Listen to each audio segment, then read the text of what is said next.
இன்று நடந்த மாவட்ட செயலாளர்கள் கூட்டத்தை வச்சு பார்க்கும்போது அவர் கட்டுப்பாட்டில் இருக்கா? திரு எடப்பாடி பழனிசாமி கட்டுப்பாட்டில் கட்சி இருப்பதாக ஒரு தோற்றம் வருதா, உணர்வு வருதா? கண்டிப்பாக. இன்னைக்கு நடந்த மாவட்ட செயலாளர்கள் கூட்டத்தில்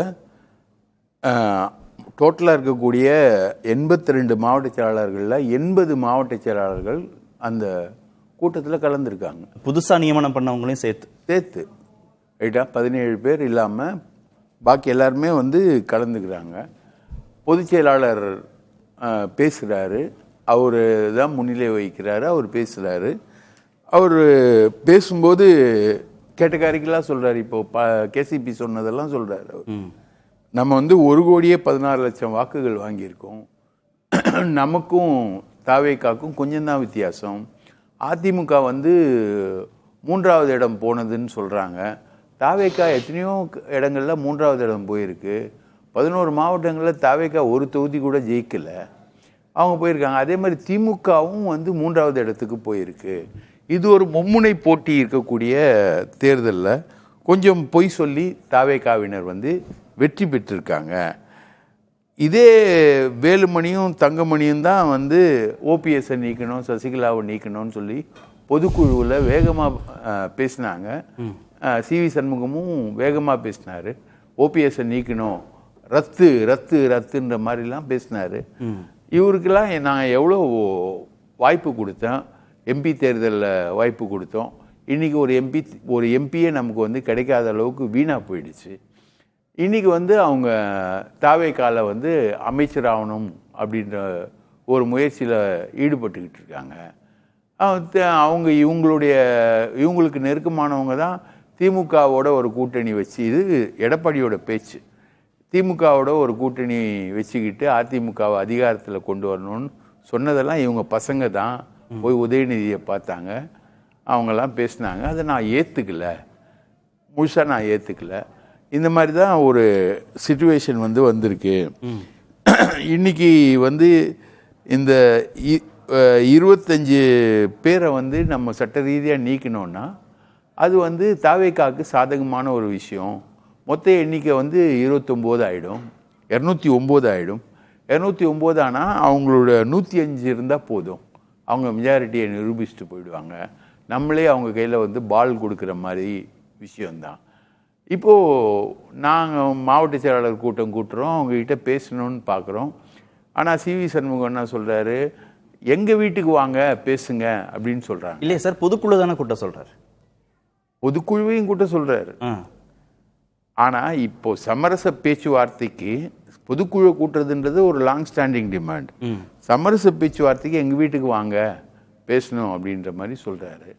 இதெல்லாம் நடக்காத வேலைகள். இது கட்சி ரீதியாக நம்ம சந்திக்க வேண்டிய விஷயங்களை நம்ம சந்திச்சே தீரணும்.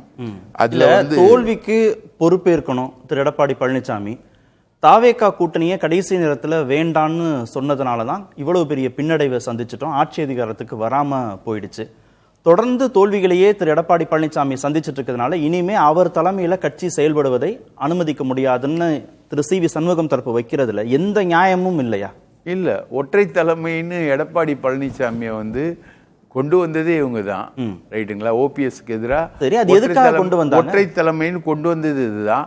இதுக்கு முன்னாடி அடைந்த தோல்விகள் எல்லாத்துலேயுமே அவரை நியாயப்படுத்தினதும் இந்த டீம் தான், ரைட்டுங்களா? கடைசியாக பாராளுமன்ற தேர்தலில் நடைபெற்ற தோல்வி இருக்கு இல்லைங்களா, அப்போ ஒரு பாஜகவை எதிர்த்து நின்னார். அப்பவும் அவர் கூட நின்னது இந்த டீம் தான். இந்த டீம் தான் எல்லாமே பண்ணிச்சு. இல்லை சார், ஓபிஎஸ்ஸை நீக்கணும் அப்படின்னு திரு சிவி சண்முகம் சொன்னாங்க, அந்த அணி சொன்னாங்க, நாங்கள் முடிவெடுத்தோன்னு சொல்கிறார்ல. திரு ஓபிஎஸ்ஸை கட்சிக்குள்ளே சேர்க்கணும்னு இந்த 6 பேர் கொண்ட குழு உள்ளே போய் பேசினாங்க தானே. திரு மிகு சசிகலாவை உள்ளே கொண்டு வரணும்னு பேச தானே செஞ்சாங்க. நீக்கும் போது உடந்தையாக இருந்தார்கள், அப்புறம் கட்சி பலவீனமாகுதுங்கும் போது சேர்க்கணுங்கிற குரலையும் அவங்க வைக்க தானே செஞ்சாங்க. அது வச்சாங்கங்க. அதுக்குள்ளே கொஞ்சம் தொலைவு தாண்டி போயிடுச்சு காலம், ரைட்டுங்களா? ரஜினிகாந்த் சொல்கிற மாதிரி காலம் நின்று பதில் சொல்லும் அப்படின்ற மாதிரி இந்த காலம் கொஞ்சம் போயிடுச்சு.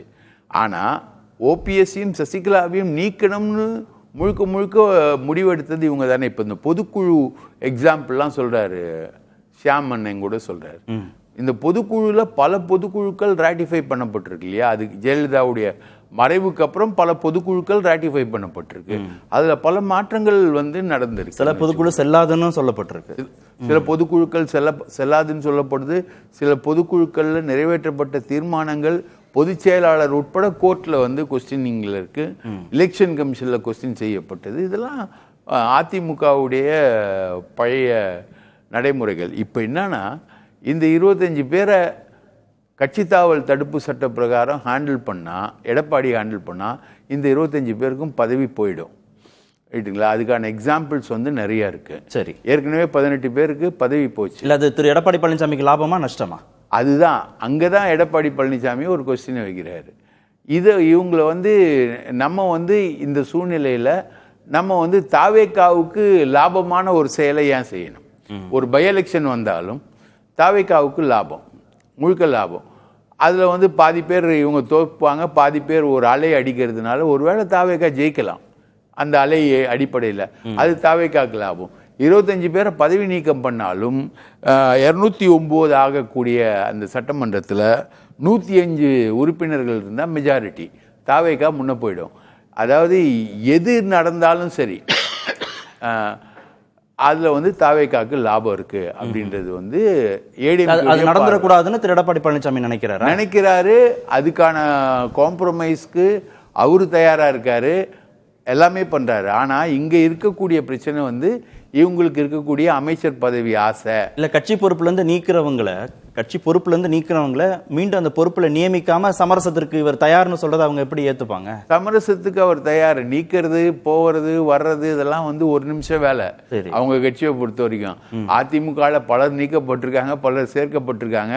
கேசி பழனிசாமி மாதிரி ஒரு எக்ஸெப்ஷன்ஸ் தான். சில பேர் அப்படியே போராளிகளாகவே நின்றுகிட்டு இருக்காங்க. ஓகே, தாவேக்கா ஆதரவு நிலைப்பாடுங்கிறத விட்டுட்டு அமைச்சராகணுங்கிற முயற்சியை விட்டுட்டு திரு சி வி சண்முகம் தரப்பு திரு எடப்பாடி பழனிசாமியோட சமரசத்திற்கு வர தயாராயிட்டாங்களா? வந்தாங்கன்னா அவங்களுடைய எம்எல்ஏ பதவி தப்பும். எம்எல்ஏ பதவி தப்பும். கட்சி ரீதியான நடவடிக்கைகள் அவங்க மேல வராது. ரைட்டுங்களா? அவங்கள வந்து ஒரே ஒரு சாரி கேட்டா போதும், இணைச்சிட்டு போயிட போறாங்க. பொதுச் செயலாளர் நினைச்சா யாரை வேணா இணைக்கலாம், யாரை வேணா எதோ வேணா பண்ணலாம். பொதுச் செயலாளருக்கு வானளாவிய அதிகாரம் இருக்கு. ஸோ இந்த காம்ப்ரமைஸுக்கு தான் ஒரு ஏடிஎம்கே ஹெட் ஆகிட்டு இருக்கு. எடப்பாடி பழனிசாமி தலைமையிலான தலைமை வந்து இந்த மாதிரி ஒரு காம்ப்ரமைஸ்க்கு தான் ஹெட் ஆகிட்டு இருக்கு. ஆனா அங்க வந்து டபுள் ரோல் பிளே பண்றது தாவேக்காக்கு இந்த ஸ்பிளிட் வேணும். ஆரம்பத்திலிருந்து லீமா ரோஸ் மூலமா, ஆதவ் அர்ஜுனுடைய உறவினர் மூலமா இவங்க இந்த ஸ்பிளிட்டை என்ஜினியர் பண்ணியிருக்காங்க. இவங்க தாவேக்கா இந்த ஸ்பிளிட் வந்து தாவேக்காக்கு தேவையான ஸ்பிளிட். இந்த ஸ்பிளிட்டை கண்டினியூ பண்ணணும்னு தான் அவங்க விரும்புகிறாங்க. இது வந்து இப்படி ஒரு ரிஃப்ட்டுக்கு போச்சுன்னா இது வந்து அவங்களுடைய தகுதி இழப்பில் தான் போய் முடியும். இல்லை, தாவேக்கா தரப்புடைய விருப்பத்தின் அடிப்படையிலேயே திரு சி வி சண்முகம் அணி செயல்படுவார்கள் நினைக்கிறீங்க? அப்படிதான் இது வரைக்கும் நடந்துகிட்டு இருக்காங்க. தாவேக்கா அணியுடைய இன்ட்ரெஸ்ட்ல தான் அவங்க செயல்படுறாங்க. செயல்பட்டா அவங்களுக்கு ஆபத்து, அவங்களுடைய பதவிக்கு ஆபத்து, சட்டமன்ற உறுப்பினர் பதவிக்கு ஆபத்து. அதுல மாற்று கருத்தே கிடையாது. ஏன்னா நம்ம ஏற்கனவே பல ஸ்பிளிட்டை பார்த்துட்டோம். 18 எம்எல்ஏக்கள் இன்னைக்கு தினகரன் ஆதரவு எம்எல்ஏக்கள் எங்க இருக்காங்கன்னு தெரியல. தங்க தமிழ்ச்செல்வன், செந்தில் பாலாஜி மாதிரி ஒரு சில பேர் தான் அதில் மிஞ்சி இருக்காங்க, பாக்கி யாருமே மிஞ்சல. ஸோ இவங்க எல்லாருமே இப்போ தங்கமணி வந்து எடப்பாடியுடைய உறவினர், ரைட்டுங்களா? அந்த மாதிரி இவங்களுக்குள்ள ரொம்ப வேலுமணியும் எடப்பாடியும் வந்து பிஸ்னஸ் பார்ட்னர்ஸ், இவங்களுக்குள்ள க்ளோஸான உறவுகள் இருக்கு. ஸோ இந்த ரிஃப்டை வந்து இப்படி சால்வ் பண்ணுறது தான் பெஸ்ட்டுன்னு நினைக்கிறேன்.